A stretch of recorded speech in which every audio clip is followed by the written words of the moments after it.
Hello and welcome to my channel. My name is Nicole, and in this video I will be talking about the emo aesthetic revival / resurgence.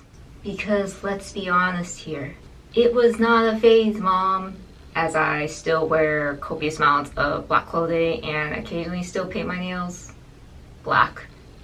So in this video I will be talking about some aspects of the emo aesthetic, such as the fashion, the music, and some of the photography styles, because I think during this period there was a distinct photography style that was popular when emo was a thing.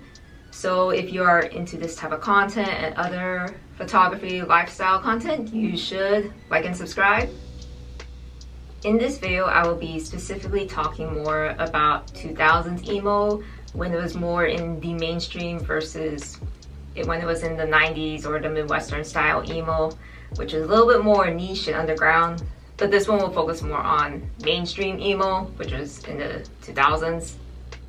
So if you couldn't tell by now, the emo aesthetic has been getting popular within the past couple of years, give or take, depending how old you are. Or for some people, the emo aesthetic was not a phase and people are still rocking it to this day. So apparently I also learned that if you are a millennial and you were a teenager, etc. during the 2000s emo period, that makes you an elder emo. And by the way, there is nothing wrong with being called an elder emo, because to me, elder sounds cool, like you have a lot of wisdom, and it's also a privilege to be able to get older in age. And elder emo sounds cool. It's kind of like a, I guess, an emo wizard. Like you're an elder and you have powers and wisdom. And there honestly could be worse names. Like, let's be honest, would you rather be called an elder emo or like a geriatric emo? So even though I would say 2021 was when the emo culture was really coming back, especially on social media with TikTok and Instagram, since that's where Gen Z likes to post their photos and aesthetics, especially with the subcultures of e-boy and e-girl, which is like a Gen Z take on the emo aesthetic from the 2000s.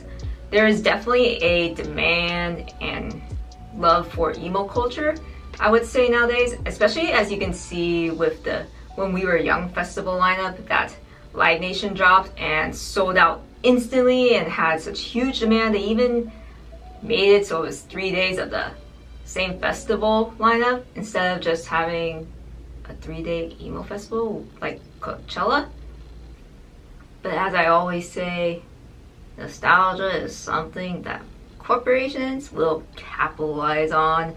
As we see with the When We Were Young festival tickets, these were not Warped Tour in the 2000s prices, and that is before inflation and stuff like that, okay? Like, it's insane how expensive the tickets are. I may or may not have bought, by the way.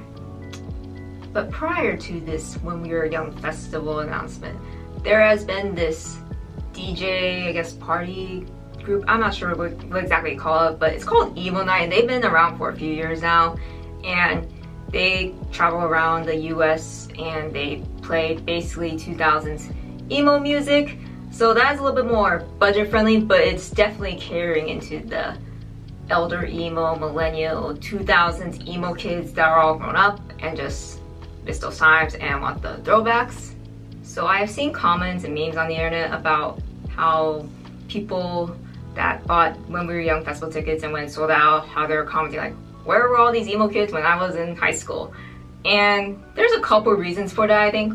One, teenagers don't have a lot of money. I mean, back then you couldn't use the internet to make money, really. You had to just get a regular retail job or restaurant job. And that doesn't mean you even had money to go buy the latest and greatest emo clothes from Hot Topic. And also, if you had strict parents, you're just out of luck. If your parents don't want you dressing like that and you live on a roof, you're kind of screwed in that sense. And by the way, I think this is extremely outdated, and I hope it's not the case anymore with the younger people. But the notion that the way you dress matches your music taste and you can only commit to like one genre of music sort of thing is extremely outdated. The notion that how you look has to match with your music taste is extremely just not cool, outdated, especially with streaming services like Spotify now. Like there's so many genres, and I feel like nowadays people have more diverse tastes in music since it's so easily accessible and discoverable. So I hope that is laid to rest, especially with the internet these days. Now I will talk about some key aspects of the 2000s emo culture. So one of the obvious ones is lots of black clothing, especially black skinny jeans. Another one is the heavy eyeliner, also likely smudged. Big side swept bangs that covered one of your eyes most likely, along with choppy layers, and you have to have straight hair, like you flat iron your hair every morning kind of thing. Another thing that was popular was Converse and Vans, especially black. And extra points if you drew on your Converse on the white part. As for music, you were a hardcore, huge fan, like a K-pop stan, but of emo bands like My Chemical Romance, Panic at the Disco, AFI, and The Used. And also if you had lenient parents or you were old enough, you had snake bites or gauges, and you had a little bit of color in your hair if you were open to dyeing it to mix it up with the emo hairstyle. The overall emo look did go out of style in the early 2010s / mid 2010s, depending on how long you held on to the emo aesthetic. But it's like what I have said before, and I think people on the internet have said before, is that a lot of the former emo kids ended up becoming hipsters, which honestly to me isn't surprising because emo culture is sort of like non-conforming outlier of traditional trends and aesthetics, and that's what hipsters were, just being a non-conformist, anti-mainstream sort of thing. Even though when a bunch of people are non-conforming, they kind of end up looking like each other, so in a way they're conforming, but just to an outlier sort of vibe and aesthetic. And I'm not saying there was no emo people in the 2010s and stuff like that.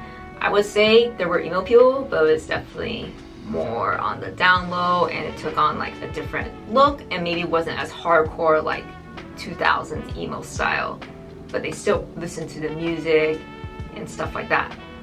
So being that this is in the 2000s, one of the main photography tools that people used back then during this time was digicams.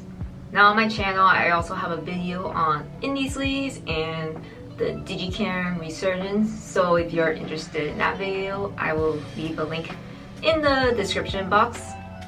So I would say the emo aesthetic was very popular during the beginnings of the indie sleaze rather than the early 2010s, since that's when it sort of was dying. And I would also say the emo aesthetic was more widespread.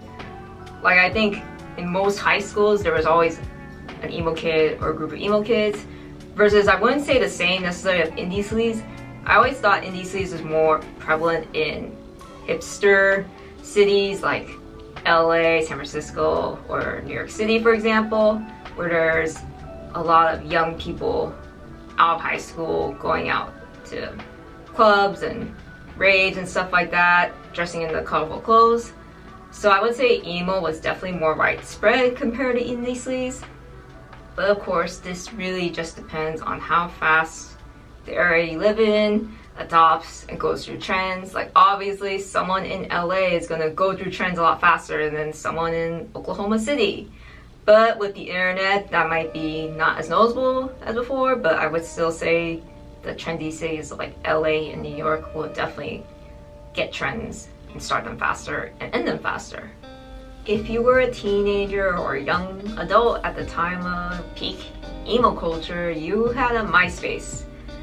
Now I can't believe I'm saying this, but we are now at this point in time when there are people that literally don't know what Myspace is. And they're like this Twitter user that was saying, oh, wouldn't it be cool if we played music on our profiles and it played automatically like just one song? And like that was Myspace. And I think a lot of people will agree that we are glad that ended with MySpace and didn't go on to Facebook and Instagram, etc.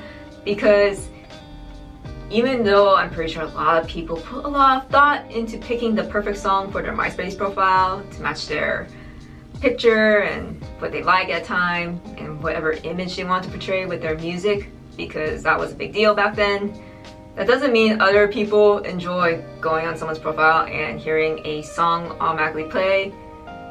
And I would say that the MySpace profile, I feel like, was the original like Instagram sort of aesthetic, like the way people want to portray themselves on Instagram or TikTok through having aesthetic photos or aesthetic videos and editing them, or taking photos from the internet to put on your feed or stuff like that. That is really easy when you think about it.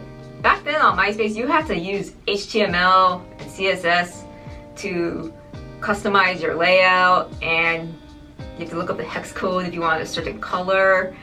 Unless you use one of those automatic profile design generators, you have to do it on your own. So I would say there was definitely more effort put into that compared to nowadays. I feel like it's really easy to craft a certain image of yourself that you want to portray on the internet. And if you were on MySpace at the time, you are definitely aware of the MySpace angle.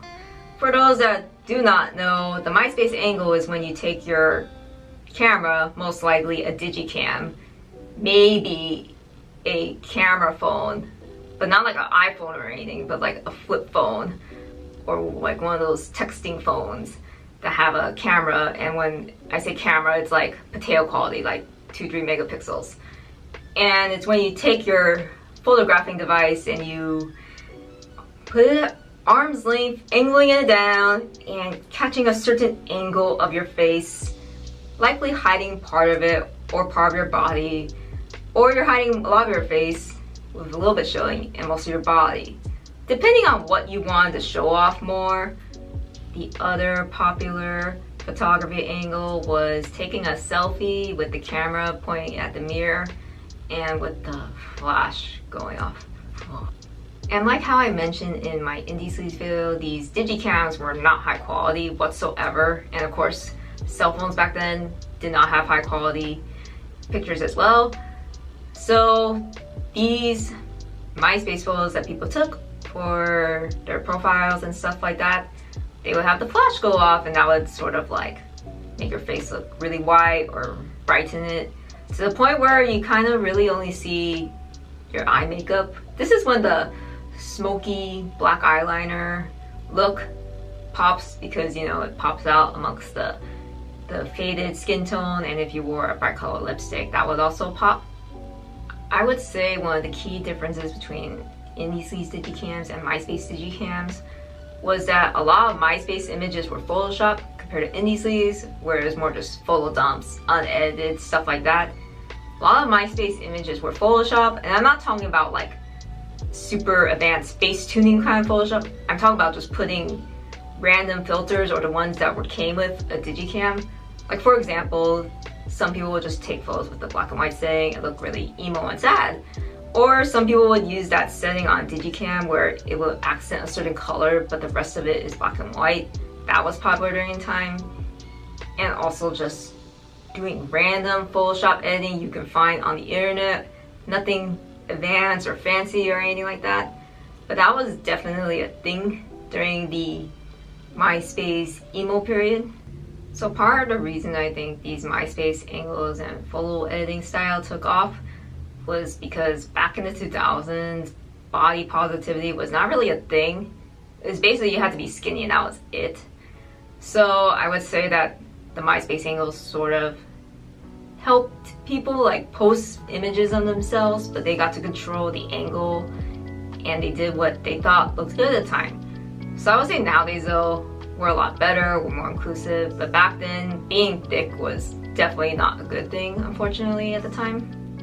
Now I don't really expect this emo aesthetic kind of photography and MySpace photo editing sort of thing to become popular in today's culture and social media, because let's be honest, a lot of those angles and photo styles are not that aesthetically pleasing, and I think they're a little cringe. Like I'm sure there's quite a few people out there that are glad that those photos are deleted and are off the internet, especially as adults. So I don't really see younger people really recreating this aesthetic unless it's for a specific reason or even slightly performative. Like, there was a comment I saw on Reddit, I believe, where people are buying old iPods because they want to use an iPod instead of using their phone with Spotify in order to have a sort of authentic 2000s experience. So I guess that nostalgia is still there for the 2000s and a simpler time, but I don't really expect the photo style to come back unless they want to have that sort of 2000s experience. As for the emo aesthetic going forward in 2022, I think it'll still be very popular. I mean, we're just coming out of the pandemic for the most part, and I think a lot of people have been spending a lot of time thinking about how they want to dress, maybe while being in lockdown and quarantine, and maybe after seeing a lot of other people post emo related content and just wanting to get out of the work from home loungewear, sweatpants, or being in your loungewear as a Zoom student. People will want to be more experimental and a little bit more maximalist in their clothing choices, and the emo aesthetic is one way to do that, but it's more alternative, which I feel like some people may be leaning towards in terms of just really going out and dressing and doing the things you like.